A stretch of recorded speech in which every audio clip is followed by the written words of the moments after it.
બાલમ સૈયદ બાવા અને હજરત યબના સૈયદ બાવાના ઉર્સ પ્રસંગે નદીફ ખિદમત કમિટી દ્વારા સમુનિકા ખાનની સહિત ઉર્સ પ્રસંગની ભવ્ય ઉજવણી કરવામાં આવી હતી। વહેલી સવારે નિકાહ સમયે મોટી સંખ્યામાં રાજકીય આગેવાનો, મૌલવીઓ અને મુસ્લિમ બિરાદરો ઉપસ્થિત રહ્યા હતા। 7 જેટલા નવદંપતીઓએ નિકાહ કર્યા હતા।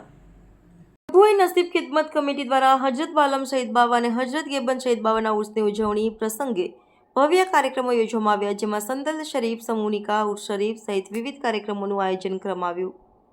વહેલી સવારે મોતીબાગ નજીક નિકાહ ખાની પડવામાં આવી, જેમાં 7 નવદંપતીને વિધિવત રીતે નિકાહ સંપન્ન થયા હતા। નવદંપતીને આશીર્વાદ આપવા માટે જિલ્લા પંચાયત ઉપપ્રમુખ વકીલ અશ્વિનભાઈ પટેલ, નગરપાલિકા પ્રમુખ બિરેન શાહ સહિત રાજકીય આગેવાનો અને મૌલવી ઉપસ્થિત રહ્યા હતા। રિપોર્ટર મિત માછી, શિનોર સમાચાર ન્યૂઝ, ડભોઈ।